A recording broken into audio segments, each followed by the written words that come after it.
Aujourd'hui, je vous emmène dans le vieux quartier des marchands Bastaki qui se sont installés à Dubaï entre la fin du 19e et le début du 20e, et nous allons parler de cette tour à vent typique de tous ces villages du bord de la côte de la péninsule arabique qui ont été construits à cette époque par ces marchands qui arrivaient d'Iran.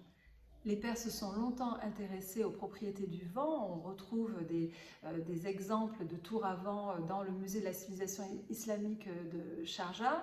Si vous avez l'occasion un jour de voyager du côté d'Ispahan ou de Yazd ou à Meybod, vous verrez qu'ils utilisaient des tours à vent unidirectionnelles, ouvertes de deux côtés, ouvertes de quatre côtés, comme on retrouve ici, pour pouvoir collecter les vents en fonction de leur direction.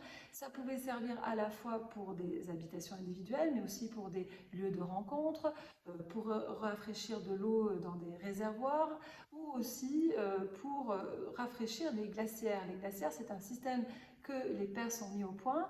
Toutes ces constructions sont faites avec des briques de terre cuite, et à l'intérieur des glacières, ils pouvaient mettre des blocs de glace qui descendaient l'hiver de la montagne Zagros. Ça gardait ces glacières au frais, et ils pouvaient s'en servir de frigo communal pendant l'été, où les températures sont aussi très importantes dans ce désert iranien. L'importation de cette tour à vent est donc indispensable à la sédentarisation des Bastaki le long de la côte de la péninsule arabique. Le Barjil tient son nom de cette tour à vent, de cet attrapeur de vent qui en perse s'appelle le Ba'ajir. En arabe classique, Bourge veut dire tour, la Bourge à l'arabe, la tour des Arabes, la Bourge Khalifa, la tour de Khalifa, le président des Émirats Arabes Unis. Donc l'association des deux mots va donner naissance à ce mot Ba'arjil, typique pour les tours à vent de la péninsule arabique. La limite du désert fait qu'ici, il n'y a pas d'argile, il n'y a pas de terre crue, il n'y a pas de pierre. La montagne est à plus de 6 jours de dromadaire de Dubaï. Il va donc falloir utiliser les matériaux présents, le corail, la pierre de corail, le gypse, les coquillages, les excréments de dromadaire, le bois de mangrove et le barasti. Le barasti, ce sont les branches de palmier séchées qui étaient utilisées pour faire leurs maisons, les harish.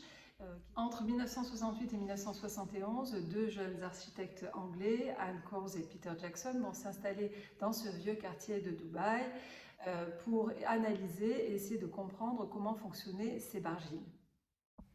Ils vont identifier deux vents dominants, le Al-Nasma qui est un vent du sud-est qui vient en fin de journée, qui vient balayer la côte et qui va à vitesse pas très rapide et qui va donc rentrer dans ces tours à vent et juste ventiler autour de cet espace de la tour à vent. C'est pour ça qu'en bas de ces bargiles, on trouvait les majlis, ces salons où les marchands se réunissent en fin de journée pour boire le café et parler des affaires courantes.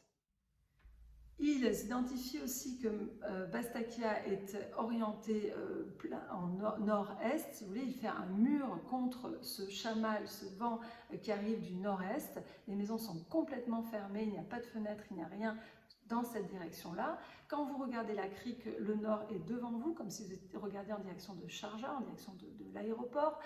Et vous avez donc ces allées, ces tours à vent, et qui étaient faites pour collecter au maximum ce chamal.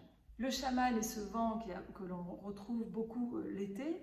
C'est un vent de plus de 70 km/h qui va s'engouffrer dans ces tours à vent et rebondir à la base pour ensuite inonder l'intérieur des cours de ces maisons pour les rafraîchir.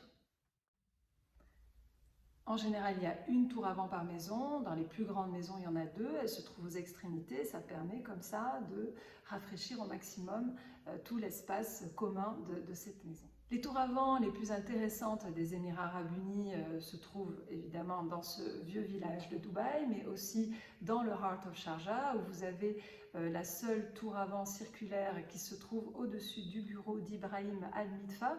Ibrahim Al-Midfa était un journaliste au début du XXe siècle, un des premiers à avoir écrit des articles sur le protectorat anglais dans cette région, en tout cas vu depuis les habitants de la péninsule arabique. Et lui, il avait choisi de faire une tour à vent circulaire. On retrouve aussi la tour à vent de Lord Norman Foster à Masdar City, qui fait plus de 40 mètres de haut, avec des brumisateurs en haut, faits pour capter la chaleur du vent et rafraîchir au maximum donc ce chamal ou les vents présents pour pouvoir rafraîchir l'esplanade de cette ville écologique. On retrouve ce Barjil dans des complexes d'architecture contemporaine, notamment au pied de la Burj Al Arab ou de la Burj Khalifa, avec le Souk Medinat et Souk Al Bahar, qui ont tenté de reconstituer un petit village de Bastaki de l'époque où on trouve aujourd'hui des boutiques de luxe. On retrouve aussi ça dans des projets immobiliers comme sur la Palme, où sur les branches vous voyez des villas de 3 styles différents, style andalou, style arabique avec des dômes et ce style donc de maison Bastaki avec les tours à vent. Je vous souhaite un excellent week-end, stay safe, stay home et à très bientôt.